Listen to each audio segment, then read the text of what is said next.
Shalom saudara yang dikasihi Tuhan Yesus Kristus. Selamat malam, selamat berjumpa kembali dalam renungan pada malam hari ini. Salam sejahtera buat saudara semua dimanapun saudara berada. Damai dan sukacita oleh Roh Kudus melimpah senantiasa dalam hati dan kehidupan saudara semua.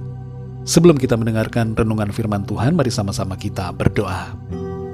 Kami datang di hadirat-Mu ya Bapa, mengucap syukur karena segala kemurahan-Mu yang Tuhan sudah nyatakan dan limpahkan kepada kami. Sepanjang hari ini, dari pagi hingga malam ini, Tuhan sudah menolong dan menyertai kami.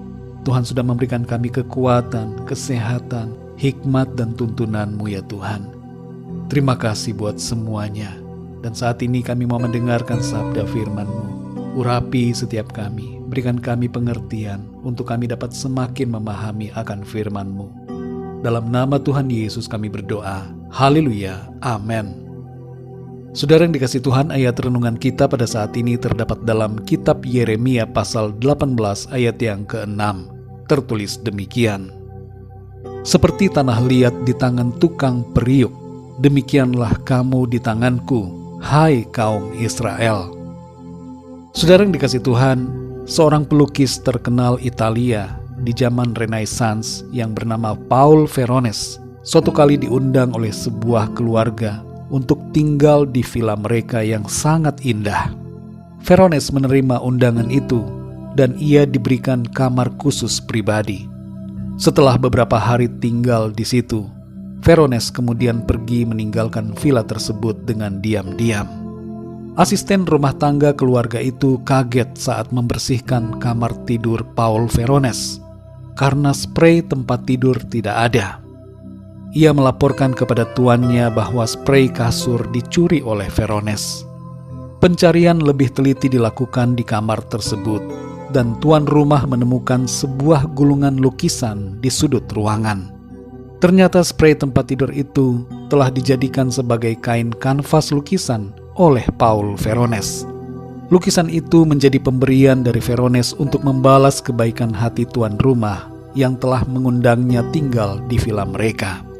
Lukisan Veronese yang unik di atas kain sprei itu kemudian diberi judul The Family of Darius Before Alexander dan menjadi salah satu masterpiece lukisannya yang terkenal dan berharga sangat mahal yang saat ini berada di Galeri Nasional London.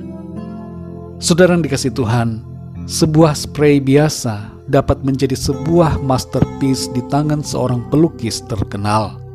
Begitupun juga dengan diri kita yang biasa ini dapat diubahkan Tuhan menjadi sebuah mahakarya untuk memancarkan kemuliaan-Nya. Di tangan Tuhan, kehidupan kita dapat dibentuk menjadi agung dan mulia. Dalam Yeremia 18 ayat yang ke-6 ini dikatakan, seperti tanah liat di tangan tukang periuk, demikianlah kamu di tanganku, hai kaum Israel. Saudara dan saya adalah umat Israel secara rohani.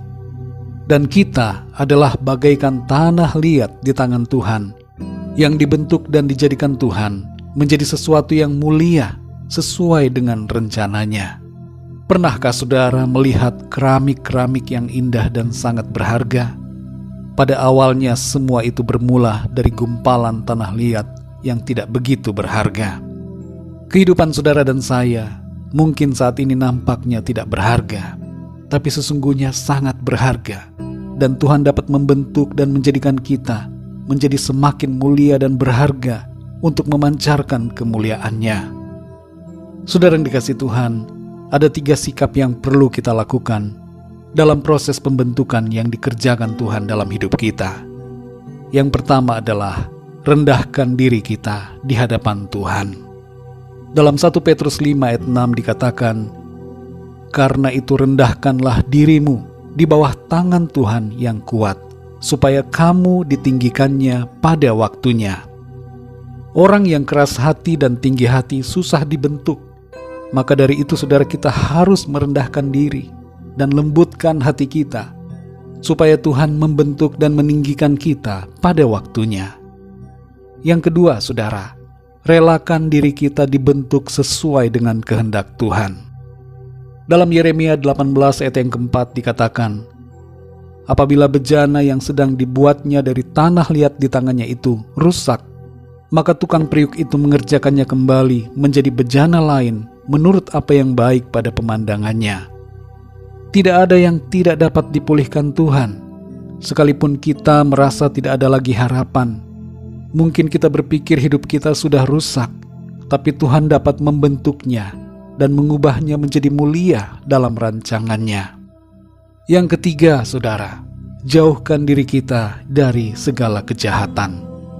Dalam 2 Timotius 2 ayat 21 tertulis, "Jika seorang menyucikan dirinya dari hal-hal yang jahat, ia akan menjadi perabot rumah untuk maksud yang mulia.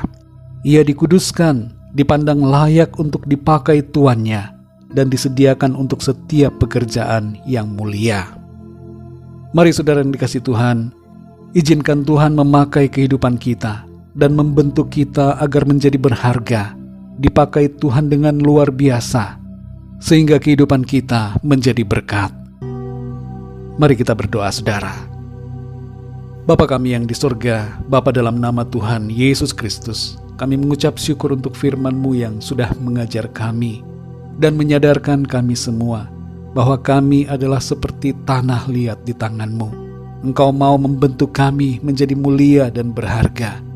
Namun demikian Tuhan, Engkau menghendaki agar kami merendahkan diri kami di hadapan-Mu dan merelakan diri kami dibentuk sesuai dengan kehendak-Mu, serta menjaga diri kami, menjauhkan diri kami dari segala yang jahat. Terima kasih Tuhan, kami bersyukur untuk firman-Mu. Teruslah berbicara kepada setiap kami ya Tuhan, supaya kami semakin mengerti akan kehendak-Mu, dan kehidupan kami ini sungguh-sungguh dibentuk Tuhan, menjadi berharga di mata-Mu, dan menjadi berkat bagi orang-orang lain. Terima kasih Tuhan, kami bersyukur. Di sepanjang malam ini kami mohon berkat perlindungan-Mu atas kami semua. Lingkupi kami dengan kuasa-Mu, naungi kami dengan kasih-Mu, berikan kami tidur yang nyenyak, jauhkan kami dari segala kecemasan, kekhawatiran, dan rasa takut. Penuhi hati kami dengan damai sejahtera dan sukacita yang berlimpah-limpah daripada-Mu. Kami berdoa saat ini untuk yang sedang mengalami sakit dan pergumulan masalah, agar Tuhan Engkau menjamah dan menyembuhkan mereka. Berikan jalan keluar, nyatakan kuasa dan mujizat-Mu dalam kehidupan mereka semua. Terima kasih Tuhan, kami bersyukur, kami percaya, kami terima jawaban doa, kami terima pertolongan Tuhan, dan kehidupan kami selalu berkemenangan di dalam Tuhan. Berkat, damai sejahtera, dan kasih karunia Tuhan senantiasa berlimpah dalam kehidupan kami semua. Dalam nama Tuhan Yesus Kristus, Tuhan dan Juru Selamat kami berdoa dan mengucap syukur. Haleluya. Amin. Puji Tuhan, saudara yang dikasihi Tuhan, saya percaya firman Tuhan menjadi berkat dan kekuatan buat saudara semua, dan Roh Kudus akan menolong saudara untuk lebih lagi memahami kebenaran firman Tuhan. Tuhan Yesus memberkati saudara semua. Selamat malam, selamat beristirahat, dan sampai jumpa dalam renungan yang berikutnya. Haleluya.